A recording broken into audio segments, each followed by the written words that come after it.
Good morning. Now I had a lot of question here on a bug out bag and what should be in a bug out bag. Now I've done this video maybe 3 times already, but of course my audience wasn't that big, so obviously now people are asking me the same thing that people already asked me in the past. So I'm going to do it again. So anyway, um, first and foremost, guys, the bug out bag applies especially for people living highly populated areas like urban areas, city areas, and so forth. People in the rural areas, I mean, you guys can have it, but it's not really that necessary because the point of a bug out bag is when you really want to get away from people, a large group of people, especially when there is no electrical supply. So it's really that, it has to do a lot to do with the not having access to electricity. So when there is a certain period of time, there's no access to electricity, people tend to behave a certain way. And I'm not going to get in too much into the behavior because that's not the point of the video. I'm just letting you know what you should have in this bag. No, you need 3 forms of clothing. You need wet, cold, and warm. Uh, three different sets of clothing in these category: wet, cold, and warm. Go earth colors that you can actually blend in with your environment. You're gonna need a knife. You're gonna need a rope. You're gonna need a military compass. You're gonna also need a topographic map. Topographic map is basically give you the location of where you're at, know where the hills are, the terrains, and so forth. It's like a military map, but it's called topographic map. Small pot for water purification and also cooking. You're also going to need tarp. Tarp is what you use for your bed. Magnesium starter kit. You're also going to need that. You find that at Walmart. It's something you can use to start a fire if you need to start a fire and do cooking or purify water and so forth. Bow and arrow for hunting, protection, and so forth. You know the use of bow and arrows. Wear boots. Don't wear sneakers because you're going to be outdoor a lot. So you want to think about snakes and so forth. So you want to wear boots. Keep 2 to 6 people in your group. Make each and every one aware of your plans. You need a book on edible plant life, what plant you can eat in the wildlife.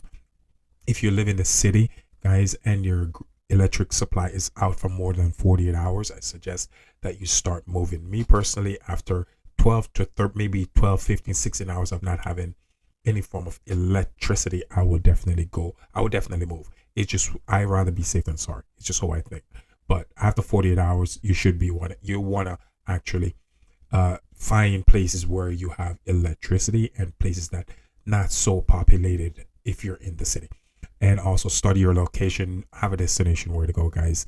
If you have kids, you have young ones in your family, make them aware of certain, you don't have to give them everything, the whole disclosure of everything, but kind of give them the main gist of why you're doing these things. And because each and every person in your circle should have a bug out bag. I don't care how old that person is. You should have these things for people in your circle, people in your family. You know what I'm trying to say, in that tight niche of people. I suggest you don't keep your group big at all, because if you're in the city, you want to be moving mostly at night. All right. And you don't want a large group of people because you guys will give away your position. You need anywhere between 2 to 6 people in a group. And if it's, let's just say where you're going, there's not really a home or whatever, but it's like, let's just say a park or a public area or something like that, but it's outdoor, like a camping area. Try to camp on high grounds. Reason why, folks, and you want to sleep at night, really, sorry, you want to sleep during the day, sorry, and move at night.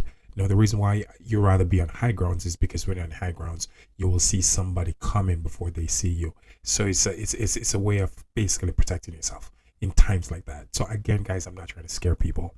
Nothing to do with that. It has to do with awareness, making you guys, getting you guys prepared of really what's coming, because we're going to have electrical outage. This is something that's going to be happening in different places around the globe.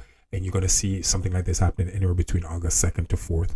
And you're going to see these things unfolding, man. So if you're in certain populated areas and you have no electrical supply within a couple of hours, I suggest you start looking for ways and means to get away from people, really. But again, if you're in the rural areas, you don't have to worry too much about that. And again, guys, I hope this helps someone. I've done this video quite a few times on bug out bags. And again, it's for everyone in your circle. All right, guys. Love y'all. Again, it's to make you guys aware. This has nothing to do with fear. I really believe if you stay ready, you don't have to get ready. Okay? That is just how I think. Ciao.